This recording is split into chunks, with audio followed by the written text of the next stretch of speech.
Police ও প্রশাসনের গাফিলতিতেই কুমিল্লার পর সহিংসতা ছড়ায় অন্তত 15 জেলায়। অভিযোগ স্থানীয়দের অস্থিরতা সৃষ্টির জন্যই পরিকল্পিত হামলা। बार डीसी के, एसपी के, ओसी के, ইউএনও के, উপজেলা চেয়ারম্যানকে, পৌর মেয়রকে, এমপি কে সবাইকে বারবার জানাইছি। ভিডিও ফুটেজগুলো এখন পরবর্তীতে দেখছি, সেখানে আমরা লক্ষ্য করছি যে আইন শৃঙ্খলা বাহিনীর চরম নিষ্ক্রিয়তা। যে করেছেন উদ্দেশ্যমূলকভাবে করেছেন, যে করেছেন কারো ইন্ধনে করেছেন। কাদা ছোড়াছুড়িতেই ব্যস্ত প্রধান দুই রাজনৈতিক দল। সব সাম্প্রদায়িক শক্তি অনেক নামে আছে, সবার কিন্তু ঠিকানা একটা, সেটা হচ্ছে বিএনপি। বরাবরই এই কাজটা তারা করে আসে। যখনই কোনো ঘটনা ঘটে সেই ঘটনায় তারা বিএনপিকে জুড়ে যাওয়ার চেষ্টা করে, অথচ এই কাজটা তারাই করে। দেখছিলেন প্রধান শিরোনাম। রাতের সময়ে সঙ্গে আছে আমি গোলাম রাব্বি। এবার অন্যান্য শীর্ষ সংবাদ। 1.5 বছর পর ক্লাসে ফিরলেন ঢাকা বিশ্ববিদ্যালয়ের শিক্ষার্থীরা। ক্যাম্পাসে উৎসব মুখর পরিবেশ। প্রথমবার গুচ্ছভর্তি পরীক্ষা নিল 20টি পাবলিক বিশ্ববিদ্যালয়। বিদেশ ফেরত যাত্রীদের টার্গেট করে বিমানবন্দর এলাকায় সক্রিয় ছিনতাইকারী চক্র। রাজধানীতে 30টি হটস্পট। হিমশিম অবস্থা পুলিশের। পাকা রাস্তা নাই, মাটির রাস্তা। আপনি দেখেন মাটির রাস্তা। এটা যে সিটি কর্পোরেশন, এটার কোনো ইয়েই নেই। সিটি কর্পোরেশনের বাসিন্দা হয়েও বঞ্চিত নাগরিক সুবিধা থেকে। রাজধানী নতুন ওয়ার্ডে নেই ন্যূনতম সড়ক, সুয়ারেজ লাইন। জনপ্রতিনিধিদের উচিত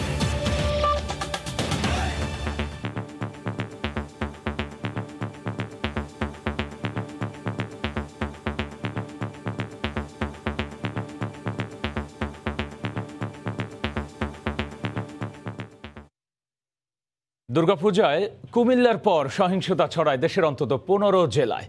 স্থানীয়দের অভিযোগ, প্রশাসন তৎপর না থাকায় সহিংসতা ঘটিয়ে দ্রুতই গা ঢাকা দিয়েছে অপরাধীরা। আর এ ধরনের সাম্প্রদায়িক সহিংসতা ঠেকাতে পুলিশ ও প্রশাসনের গাফিলতি দেখছেন বিশিষ্টজনরা। তারা বলছেন, কুমিল্লার ঘটনার পর তৎপর হলে প্রতিরোধ করা যেত অন্যান্য পূজা মণ্ডপে হামলা।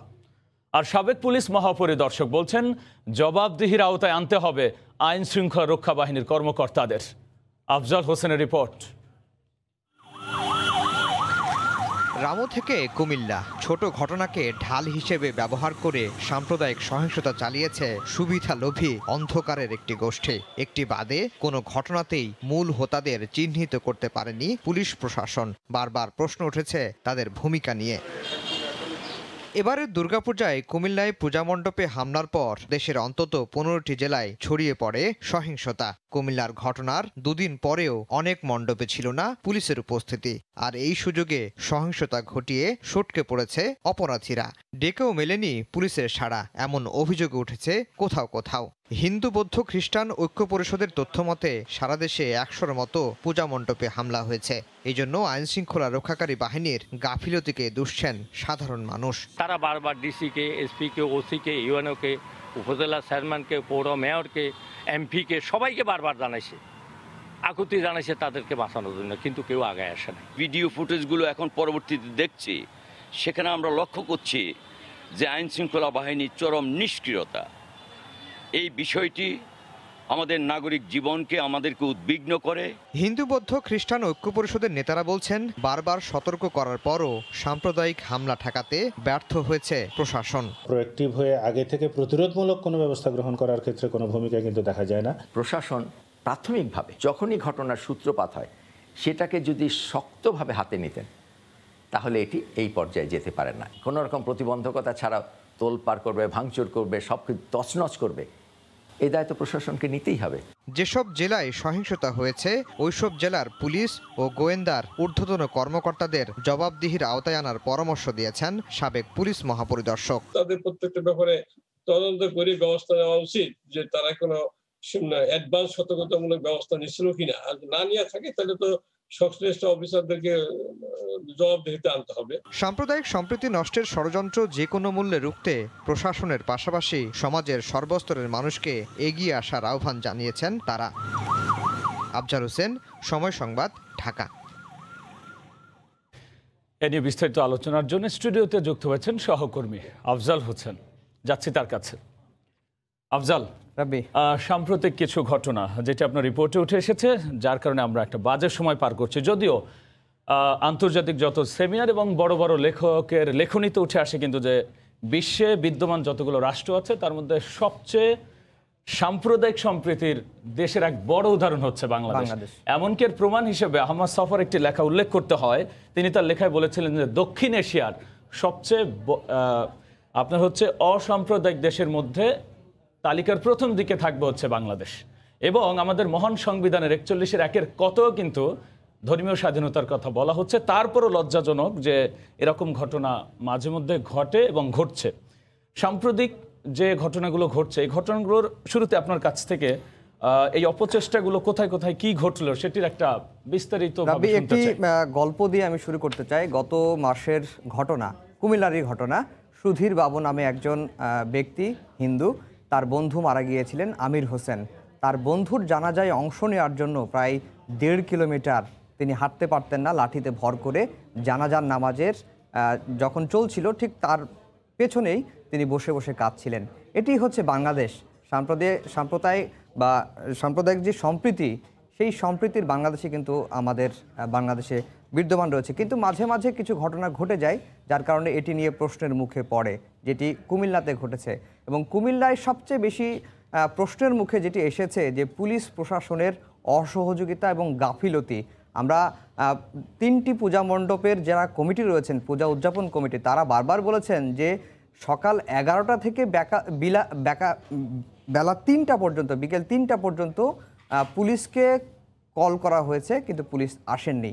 অথচ আমরা জানি যে এই পূজাকে কেন্দ্র করে, এই দুর্গাপূজাকে কেন্দ্র করে, যেহেতু দুর্গাপূজার ব্যাপ্তি বেড়েছে, আগে প্রায় 13 থেকে 14,000 পূজা মণ্ডপ হতো, কিন্তু আমরা দেখেছি যে গত 3 বছর ধরে প্রায় 32,000 পূজা মণ্ডপ হয়েছে। এবং এইবারই অধিক সংখ্যক পূজা মণ্ডপ হয়েছে। সেটিকে কেন্দ্র করে কিন্তু আইনশৃঙ্খলা বাহিনী বলা হয়েছিল যে সর্বোচ্চ নিরাপত্তা ব্যবস্থা নেওয়া হয়েছে। পুলিশ মহাপরিদর্শক তিনিও সকল জেলার পুলিশ কর্মকর্তাদের সাথে কথা বলেছিলেন যে সর্বোচ্চ নিরাপত্তা ব্যবস্থা নেওয়া হয়েছে। র্যাবের ডিজিও বলেছেন যে পূজাকে কেন্দ্র করে কোনো ধরনের সতর্ক বা কোনো ধরনের হুমকি নেই। কিন্তু যেটি ঘটে গেছে সেটি নিয়েই কিন্তু এখন মানুষ প্রশ্ন তুলছেন। হিন্দু বৌদ্ধ খ্রিস্টান ঐক্য পরিষদ একটি পরিসংখ্যান আমাদেরকে দিয়েছে যে গত 3 দিনে 70টি পূজা মণ্ডপে হামলা হয়েছে, 30টি বাড়িতে হামলা হয়েছে, 50টি দোকানে ভাঙচুর ও লুটপাট হয়েছে। এর মধ্যে কুমিল্লাতেই 17টি, চাঁদপুরে 16টি মণ্ডপে হামলা হয়েছে। এই সূত্রটি কিন্তু হিন্দু বৌদ্ধ খ্রিস্টান ঐক্য পরিষদ করেছেন এবং তারা বলছেন যে কুমিল্লার ঘটনার পরে যদি পুলিশ প্রশাসন ব্যবস্থা নিতেন তাহলে অন্য মন্দিরগুলোতে যে হামলা এটি ঠেকানো যেত। এবং তারা নোয়াখালীর উদাহরণ দিয়ে বলেছেন যে নোয়াখালী মন্দিরে যেভাবে হামলা হয়েছে সেখানে কোনো পুলিশ ছিল না এবং পাশের বাসার একটি ভবন থেকে ভিডিও করে দেখানো হয়েছে কিভাবে হামলাগুলো হয়েছে। সেই কারণে হিন্দু বৌদ্ধ খ্রিস্টান ঐক্য পরিষদ কিন্তু নোয়াখালীর ডিসি এবং এসপির পদত্যাগ দাবি করেছেন। একই সাথে তারা কিন্তু কিছু দাবিও তুলেছেন যে এই হিন্দু বৌদ্ধ ঐক্য পরিষদ যে এই যে হামলাগুলো হলো তার ক্ষতিপূরণ হিসেবে তারা কিছু দাবি তুলেছে। তারা মূলত 4টি দাবি দিয়েছে। আমরা যদি 4টি দাবি আমরা যদি দেখি, তারা প্রথমে বলছেন যে যারা আহত হয়েছেন সহিংসতায় তাদের চিকিৎসার ব্যবস্থা করতে বলেছেন এবং ক্ষতিপূরণ দাবি করেছেন। একই সাথে যে মন্দিরগুলো ক্ষতিগ্রস্ত হয়েছে সেই মন্দিরগুলোকে পুনরায় নির্মাণ করার কথা বলেছেন এবং সাম্প্রদায়িক অপশক্তিকে চিহ্নিত করে দোষীদের দৃষ্টান্তমূলক শাস্তির ব্যবস্থা করার আহ্বান জানিয়েছেন। আমরা এই 4টি দাবির প্রেক্ষিতে আগামী 23 অক্টোবর তারা একটি কর্মসূচি ঘোষণা করেছেন। এই গত কয়েকদিনের ঘটনা নিয়ে আমরা দেখেছি যে স্বরাষ্ট্রমন্ত্রী এবং আওয়ামী লীগ বিএনপি দুটি গুরুত্বপূর্ণ বড় দল একে অপরের বিরুদ্ধে দোষারোপ করছেন। স্বরাষ্ট্রমন্ত্রী যদিও বলেছেন যে এই ঘটনায় যারাই জড়িত তাদেরকে খুঁজে বের করে আইনের আওতায় আনা হবে এবং তাদের নাম খুব শীঘ্রই প্রকাশ করা হবে। এটি নিয়ে আমাদের করা একটি রিপোর্ট রয়েছে, আমরা এখন সেই রিপোর্টটি দেখব। প্রথমে কুমিল্লা, তারপর সহিংসতা ছড়িয়ে পড়ে নোয়াখালী, ফেনীসহ দেশের বিভিন্ন জায়গায়। নাশকতা রোধে অনেক জায়গাতেই কার্যকর ভূমিকা রাখতে পারেনি আইনশৃঙ্খলা রক্ষা বাহিনী।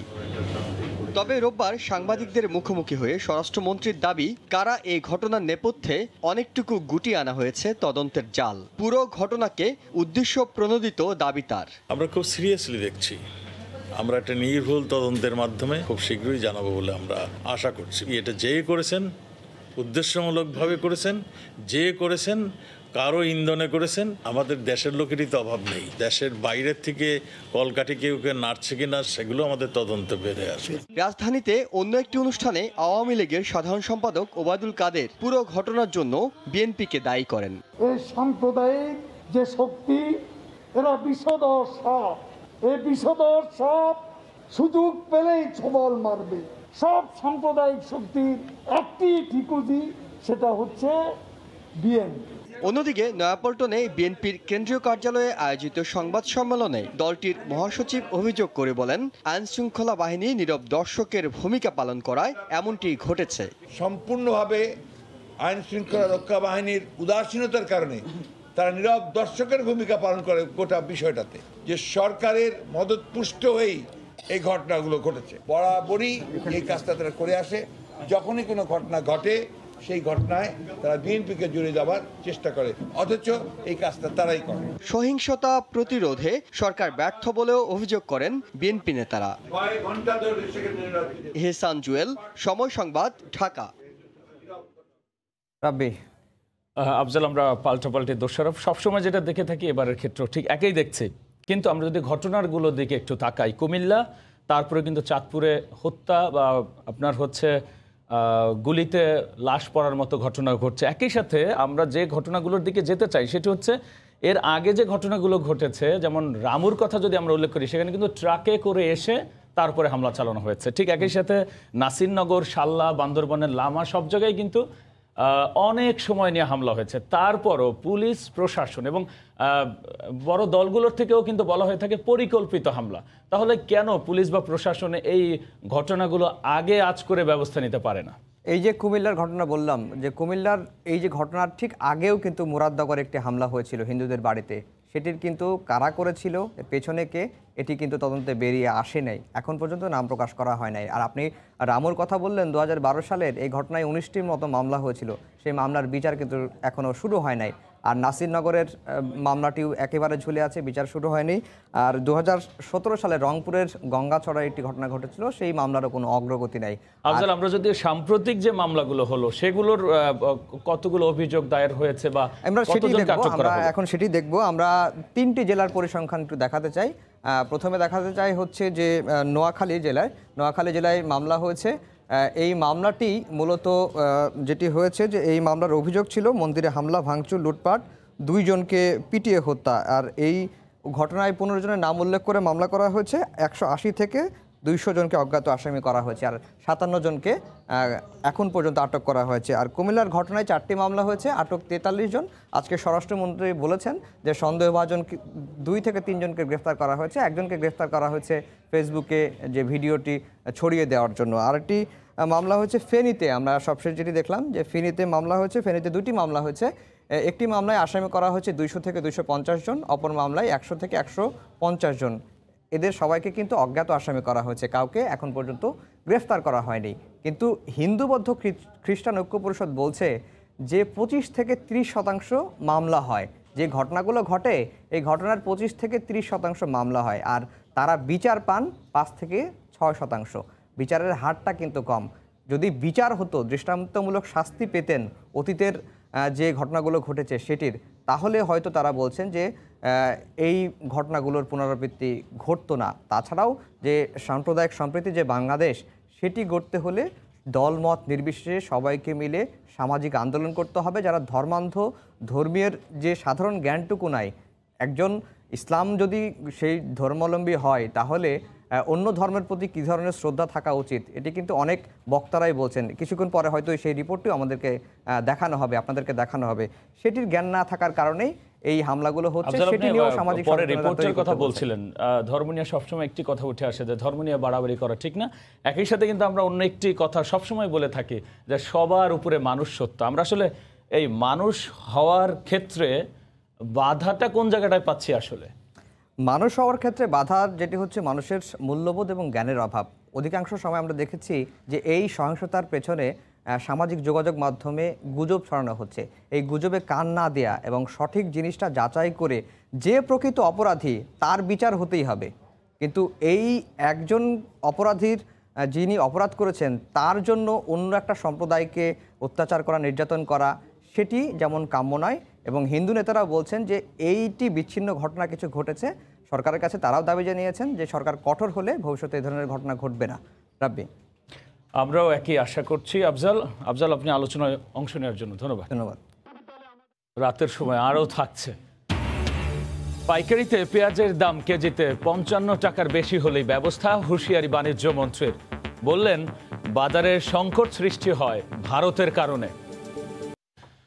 দীর্ঘ প্রতীক্ষার পর ঢাকা বিশ্ববিদ্যালয় শুরু হলো সশরীরে ক্লাস ও পরীক্ষা।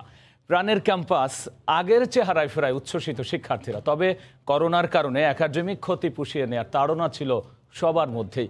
বিশ্ববিদ্যালয় উপাচার্য জানালেন, ছুটি কমিয়ে পরিবর্তন আনা হবে একাডেমিক ক্যালেন্ডারে। করোনার কারণে প্রায় 1.5 বছর বিরতির পর আপন রূপে ফিরেছে ঢাকা বিশ্ববিদ্যালয় ক্যাম্পাস। শিক্ষার্থীদের পদচারণায় আবারও মুখর হয়ে উঠেছে কলাভবন থেকে শুরু করে কার্জন হল। ক্লাসে ফিরতে পেরে উচ্ছ্বাসের শেষ নেই শিক্ষার্থীদের। এতদিন পরে আমাদের বন্ধুদের পেয়ে সবাইকে নিয়ে আমরা আনন্দ ভাগাভাগি করে নিচ্ছি এবং আমাদের ক্লাসগুলো আমরা আবার শুরু করছি। খুব বেশি আনন্দ হচ্ছে। আবার প্রথম বর্ষের মতো এতদিন বন্ধ থাকার পর এখন সবাইকে আরো বেশি কাছের মনে হচ্ছে এবং বন্ধুদের পেয়ে আমাদের অনেক ভালো লেগেছে। আগের সেই পরিবেশটা, আগের সেই অনুভূতিটা আর কি ফিরে এসেছে। স্বস্তি থাকলেও করোনার কারণে যে ক্ষতি হয়েছে তা নিয়ে শঙ্কাও রয়েছে অনেক শিক্ষার্থীর মাঝে। অলরেডি 1 বছরের সেশন জটে পড়ে গেছি আমরা, যে 16-17 সেশন যারা ছিলাম তারা আমরা 43তম বিসিএস এ পার্টিসিপেট করার কথা ছিল, অলরেডি আমরা ওইটা মিস করে ফেলছি। 1.5 বছর চলে গেছে, এর মধ্যে যে আমাদের মানসিক প্রেশারটা আছে আর কি, 1.5 বছর চলে গেল আমাদের থেকে। আসলে এটা আমরা পরবর্তীতে কিভাবে কভার আপ করব। শিক্ষার্থীদের ক্লাসরুমে পেয়ে আনন্দিত শিক্ষকরাও। আমাদের প্রিয় শিক্ষার্থীদেরকে আমরা ক্যাম্পাসে ফিরে পেয়েছি, আমরা সবাই খুব খুশি। আমরা তাদেরকে স্বাগত জানিয়েছি। ঘাটতিটা আমরা পুষিয়ে দিতে পারি এবং প্রয়োজনে যদি আমাদের শনিবারে ক্লাস এবং পরীক্ষা নিতে হয় তাতেও আমরা রাজি আছি। ক্লাসে অংশগ্রহণকারীদের শতভাগ টিকার আওতায় এসেছে জানিয়ে বিশ্ববিদ্যালয় উপাচার্য বলছেন, ছুটির সংখ্যা কমানোর পাশাপাশি বন্ধের দিনগুলোতে ক্লাস পরীক্ষা নিয়ে 1 বছরের মধ্যেই একাডেমিক ক্ষতি পুষিয়ে নেওয়া হবে। একাডেমিক কাউন্সিলও প্রত্যাশা করেছে যে আমাদের কাছে যে তথ্যপত্র আছে তাতে আমরা 1 বছরের মধ্যে অনেকগুলো জায়গা থেকেই বেরিয়ে আসতে সক্ষম হব। এদিকে ছাত্রলীগের পাশাপাশি ছাত্রদলের উপস্থিতিতে স্লোগানে মুখরিত হয়ে ওঠে ছাত্র রাজনীতির আতুরঘর খ্যাত মধুর ক্যান্টিন। 1.5 বছর পর সশরীরে শিক্ষা কার্যক্রম শুরু হয়, আবারও প্রাণ ফিরে পেয়েছে ঢাকা বিশ্ববিদ্যালয়। করোনার কারণে যে ক্ষতি হয়েছে তা পুষিয়ে নিতে শিক্ষক শিক্ষার্থীদের সমন্বিত প্রচেষ্টার কোনো বিকল্প নেই বলে মনে করছেন সংশ্লিষ্টরা। শাকির আহমেদ, সময় সংবাদ, ঢাকা। এদিকে দেশে প্রথমবারের মতো গুচ্ছ পদ্ধতিতে অনুষ্ঠিত হলো বিশ্ববিদ্যালয়ের ভর্তি পরীক্ষা। 20টি পাবলিক বিশ্ববিদ্যালয়ে একযোগে এ ইউনিটের ভর্তি পরীক্ষার মাধ্যমে এই প্রক্রিয়ার যাত্রা শুরু হলো। নিজ নিজ জেলায় পরীক্ষা দিতে পেরে খুশি শিক্ষার্থীরাও। রোববার সারা দেশে একযোগে দুপুর 12টা থেকে 1টা পর্যন্ত 20টি পাবলিক বিশ্ববিদ্যালয়ে গুচ্ছ পদ্ধতিতে স্নাতক প্রথম বর্ষের ভর্তি পরীক্ষা গ্রহণ করে। এই উপলক্ষে ক্যাম্পাসগুলো ছিল শিক্ষার্থী আর অভিভাবকদের পদচারণায় মুখর। ম্যাথে যে সময় 36 সেকেন্ড মাত্র, কিন্তু অঙ্কগুলো আসলে বুঝতেই অনেক সময় চলে গেছে। প্রায় 1.5 বছর অপেক্ষা করার পর পরীক্ষাটা হয়েছে।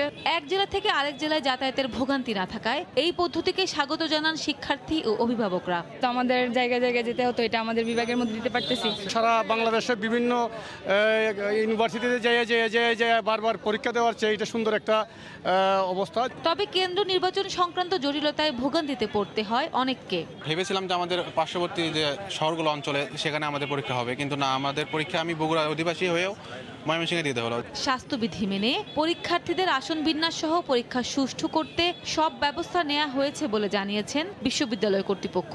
সকলের প্রত্যাশা ছিল যে ছেলে মেয়েদের হয়রানি কেমনে বন্ধ করা যায়, অভিভাবকদের হয়রানি কেমনে বন্ধ করা যায়, কিভাবে তারা একটা পরীক্ষা দিয়ে সব বিশ্ববিদ্যালয় ভর্তি হতে পারে। ওই জিনিসটা এইবার বাস্তবে রূপ নিল।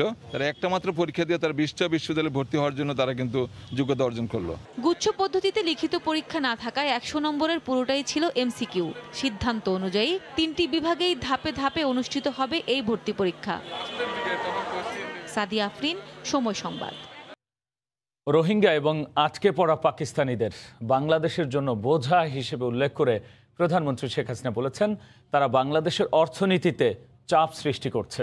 সকালে প্রধানমন্ত্রীর সঙ্গে বাংলাদেশে নবনিযুক্ত নেদারল্যান্ডসের রাষ্ট্রদূত দেখা করতে গেলে কথা বলেন প্রধানমন্ত্রী শেখ হাসিনা। সকাল 11টায় গণভবনে প্রধানমন্ত্রীর সঙ্গে সৌজন্য সাক্ষাৎ করতে যান নেদারল্যান্ডের নবনিযুক্ত দূত অ্যান জিরার্ড ভ্যান লিউয়েন। এ সময় শেখ হাসিনা তাকে জানান রোহিঙ্গারা কক্সবাজারের প্রকৃতির জন্য হুমকি। উত্তরে রাষ্ট্রদূত বলেন একমাত্র প্রত্যাবাসনেই এই সংকটের সমাধান। এর আগে প্রধানমন্ত্রীর সঙ্গে সৌজন্য সাক্ষাৎ করেন বাংলাদেশের জার্মানির নবনিযুক্ত রাষ্ট্রদূত অ্যাচিম ট্রস্টার। কূটনৈতিক দায়িত্ব পালনে তিনি প্রধানমন্ত্রীর সহায়তা কামনা করেন। পরে শেখ হাসিনার সঙ্গে দেখা করেন বাংলাদেশে নেপালের নবনিযুক্ত দূত বংশীধর মিশ্র। এ সময় বাংলাদেশের সঙ্গে দেশগুলোর দ্বিপাক্ষিক স্বার্থ সংশ্লিষ্ট বিভিন্ন বিষয় নিয়ে আলোচনা করেন প্রধানমন্ত্রী শেখ হাসিনা।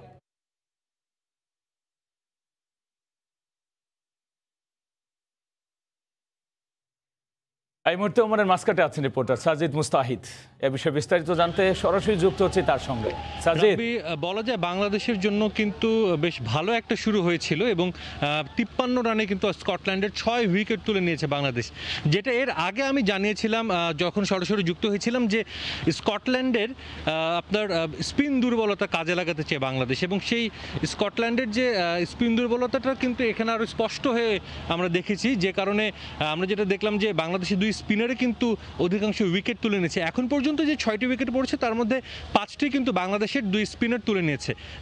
সাকিব আল হাসান একটু রেকর্ড করেছেন, যেটা আপনি একটু আগে বলছিলেন যে লাসিথ মালিঙ্গাকে টপকে এখন সর্বোচ্চ উইকেট শিকারী হয়েছেন তিনি। একই সঙ্গে তিনি কিন্তু আরেকটা লাইনমার্ক স্পর্শ করেছেন, আন্তর্জাতিক ক্রিকেটে 12,000 রান এবং 600 উইকেট শিকারের অনন্য রেকর্ড গড়েছেন সাকিব আল হাসান, যে রেকর্ড আর কারণেই। এবং এই উইকেটটাতে কিন্তু ইউজড উইকেটে খেলা হচ্ছে। আমরা জানি প্রথম ম্যাচটিও কিন্তু এই উইকেটে হয়েছিল ওমান এবং পাপুয়া নিউগিনির, সেই উইকেটে কিন্তু হচ্ছে বাংলাদেশ এবং স্কটল্যান্ডের ম্যাচটা। তো এখন পর্যন্ত যেটা মনে হচ্ছে উইকেটে কিন্তু আসলে স্পিনারদের জন্য তেমন কোনো টার্ন আমরা দেখিনি, যেটা বলা যায় যে স্কটল্যান্ডের ব্যাটসম্যানরা কিন্তু শুরু থেকে বেশ আগ্রাসীভাবে খেলতে চাচ্ছিলেন, যার কারণে এই শর্টস খেলার প্রবণতা থেকে তারা উইকেটগুলো বিলিয়ে দিয়েছেন।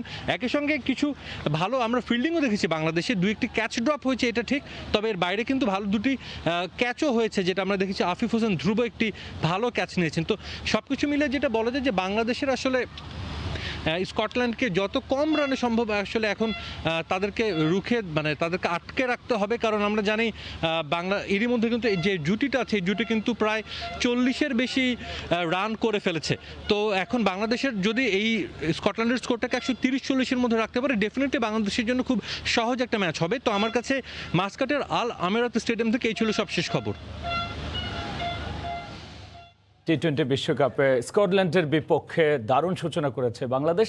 আর এই বিষয়ে সর্বশেষ নিয়ে যুক্ত হয়েছিলেন সহকর্মী সাজিদ মুস্তাহিদ। অধিক লুমেনের ক্লিক এলইডি বাল্ব অন্যান্য বাল্বের চেয়ে দেয় বেশি আলো আর উজ্জ্বল থাকে দীর্ঘদিন। বিদেশ ফেরত যাত্রীদের টার্গেট করে বিমানবন্দর এলাকায় সক্রিয় ছিনতাইকারী চক্র, কখনো চেতনানাশক খাইয়ে আবার কখনো অস্ত্র ঠেকিয়ে সর্বস্ব লুটে নেয় তারা।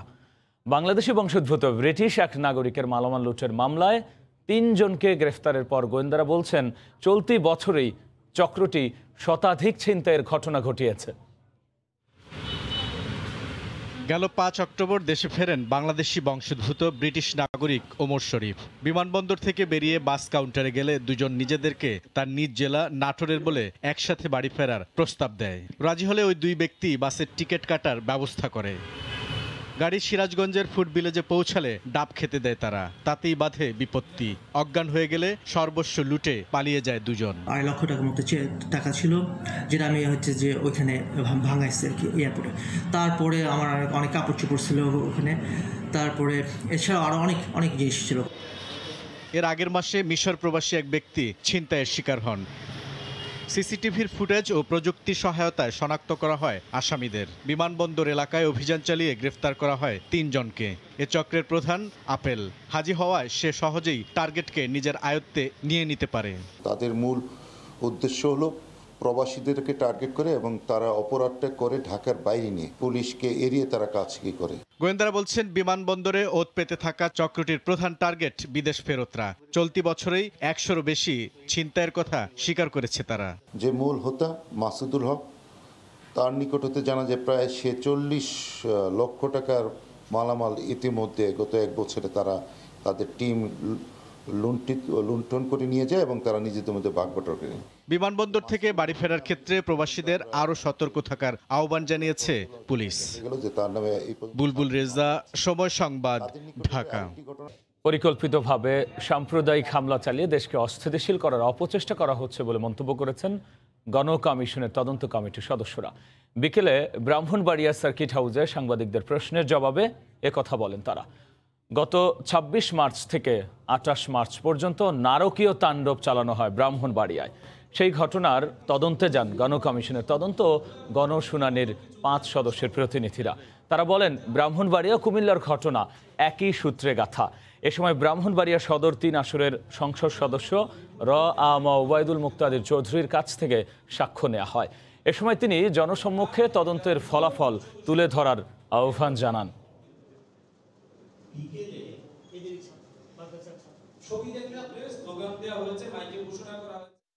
যে ঘটনাটি কুমিল্লায় ঘটেছে, যারা সেন্সেবল লোক তারা কিন্তু কোনো সময় বিশ্বাস করেনি যে কোনো হিন্দু এই কাজটি করে থাকতে পারে। হেফাজতের লোক বা আপনার জামাতের লোক বা জামাতের যারা ছাত্র শিবির এরাই ঘটনা ঘটিয়েছে। তদন্তের ফলাফল সঠিকভাবে তারা তদন্তটা করুন এবং তাদের ফলাফল উঠে আসুক, সেটা আমরা চাই, এবং জনসমক্ষে তাদের তদন্তের ফলাফলটা তুলে ধরা হোক, এটা আমি চাই। দেশের মানুষ সরকার ও জনপ্রতিনিধিদের ওপর আস্থা হারিয়ে ফেলছে বলে অভিযোগ করেছেন হিন্দু বৌদ্ধ খ্রিস্টান ঐক্য পরিষদের সাধারণ সম্পাদক অ্যাডভোকেট রানা দাশগুপ্ত। ফেনীতে সাম্প্রদায়িক হামলার ঘটনাস্থল পরিদর্শন শেষে তিনি একথা বলেন। এ সময় তিনি আরও বলেন, দুর্গাপূজাকে কেন্দ্র করে সাম্প্রদায়িক গোষ্ঠী সারা দেশে সহিংসতা চালিয়ে আওয়ামী লীগকে চ্যালেঞ্জ ছুড়ে দিয়েছে। বিভিন্ন স্থানে হামলার ঘটনার প্রতিবাদে আগামী ২৩ অক্টোবর সারা দেশে গণ অনশন ও আধাবেলা অবস্থান কর্মসূচির ঘোষণা দেন রানা দাশগুপ্ত।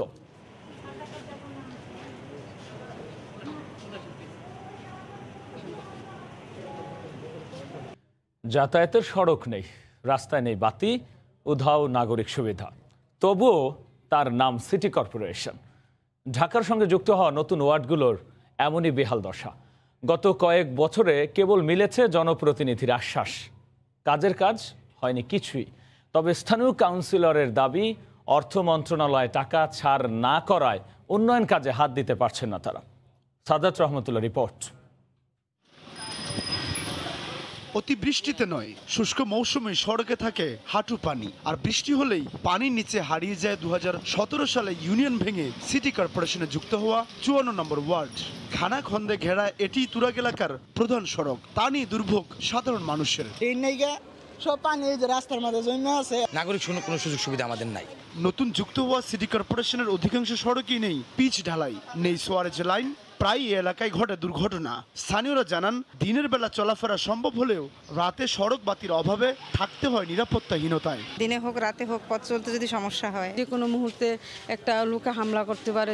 স্থানীয়দের অভিযোগ, নির্বাচনের পর দেখা পাওয়া যায় না জনপ্রতিনিধির, বরাবরই মিলেছে শুধুই আশ্বাস। তাই ক্ষুব্ধ স্থানীয়রা নিজেদের অর্থে অনেকেই সারছেন রাস্তার সংস্কারের কাজ। ভোটের সময় তো দেখি কত কাউন্সিলর আসে, রাস্তা হয়ে যেতেছে গা, এই হইতেছে এই হইতেছে। নিজস্ব অর্থায়নে জায়গায় জায়গায় সংস্কার করে আমরা এলাকা চলাচলের উপযুক্ত করে রাখছি। তবে স্থানীয় জনপ্রতিনিধির দাবি, টাকা ছাড় না হওয়ায় ব্যাহত হচ্ছে উন্নয়ন কাজ। ৪,০২৫ কোটি টাকা দিয়ে নতুন 18টি ওয়ার্ডের জন্য এই প্রকল্পের বাস্তবায়নটা আমরা হাতে নিতে পারিনি, কারণ আমাদের অর্থ মন্ত্রণালয় থেকে অর্থটা ছাড় হয়নি। নতুন যুক্ত হওয়া এসব এলাকার জন্ম মৃত্যু সনদ সহ বিভিন্ন প্রশাসনিক কাজেও দুর্ভোগ পোহাতে হয় বাসিন্দাদের। খাতা কলমে শুধু সিটি কর্পোরেশন, কিন্তু গত কয়েক বছরে ন্যূনতম উন্নয়নের ছোঁয়া লাগেনি এ এলাকায়। দিনের বেলায় খানাখন্দ সড়ক আর রাতের বেলায় ঘুটঘুটে অন্ধকার, এই নিয়ে এলাকার মানুষের বসবাস। সিটি কর্পোরেশনের আশ্বাস নয়, এ এলাকার স্থায়ী উন্নয়ন চায় এলাকাবাসী। সাদাত রহমতুল্লাহ, সময় সংবাদ, ঢাকা।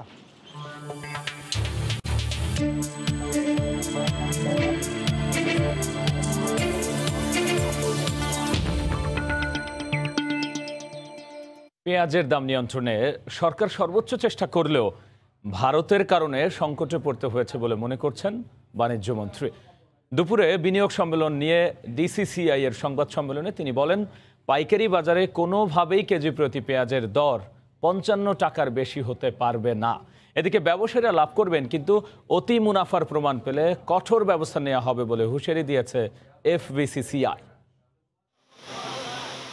কয়েক সপ্তাহ ধরেই পেঁয়াজ সহ অস্থির নিত্যপণ্যের বাজারে। কেন বাজারে অস্থিতিশীলতা বিরাজ করছে তা খুঁজে বের করতেই রোববার সকালে বৈঠকে বসেন এফবিসিসিআই নেতারা। উৎপাদন পর্যায় থেকে ভোক্তা পর্যন্ত পৌঁছাতে এক বাজার থেকে আরেক বাজারে দামের পার্থক্য কেন অনেক বেশি হবে, সভার শুরুতেই সেই প্রশ্ন তোলেন সংগঠনটির সভাপতি। কারণ বাজারে যে তরকারির দাম 20 টাকা, এটা গুলশানে নিয়ে বিক্রি করতেছে 40 টাকা। না এটা গুলশানে যাইতে কি 20 টাকা লাগে নাকি?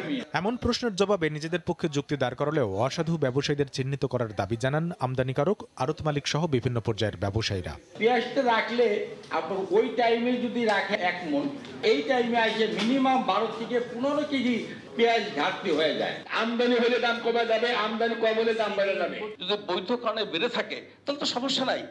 বৈধ কারণে না বাড়লে ডেফিনেটলি তার যদি ব্যবস্থা নেন। ঘোষণা করলো সরকার ট্যাক্স কমে যাবে, আজকেই 15 টাকা কমে যাওয়া, তার মানে কি দেয়ার ইজ এ প্রবলেম। এই প্রবলেমটা চলতে দেওয়া যাবে না। সভায় উঠে আসে বাণিজ্যিক পর্যায়ে প্রতি ইউনিট বিদ্যুতের দাম 10.5 টাকা হলেও কেন 17 টাকা করে শোধ করতে হয় দোকান মালিকদের। আমরা যাতে প্রিপেড মিটার পাই, প্রিপেড মিটারলে তো সমস্যা নাই। 17 টাকা আপনার বিদ্যুৎ, এটা আমি জানতাম না। এই যে সিন্ডিকেশনটা সব মার্কেটে আছে, আমরা ওদের বিরুদ্ধে কাজ করব। এদিন দুপুরে ব্যবসায়ীদের আরেক সংগঠন ডিসিসিআই এর এক সংবাদ সম্মেলনে যোগ দিয়ে বাণিজ্য মন্ত্রী জানান, পেঁয়াজের দাম নিয়ন্ত্রণে সরকার সর্বোচ্চ চেষ্টা করলেও ভারতের কারণে সংকটে পড়তে হয়েছে।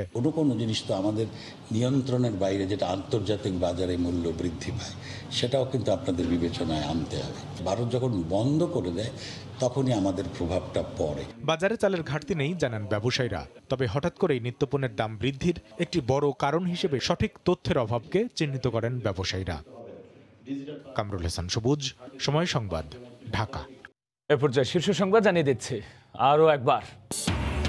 পুলিশ ও প্রশাসনের গাফিলতিতেই কুমিল্লার পর সহিংসতা ছড়ায় অন্তত 15 জেলায়। অভিযোগ স্থানীয়দের অস্থিরতা সৃষ্টির জন্যই পরিকল্পিত হামলা, বলছেন স্বরাষ্ট্রমন্ত্রী। 1.5 বছর পর ক্লাসে ফিরলেন ঢাকা বিশ্ববিদ্যালয় শিক্ষার্থীরা। ক্যাম্পাসে উৎসব মুখর পরিবেশ। প্রথমবার গুচ্ছ ভর্তি পরীক্ষা নিল 20টি পাবলিক বিশ্ববিদ্যালয়। এই ছিল রাতের সময়, সঙ্গেই থাকুন সময়।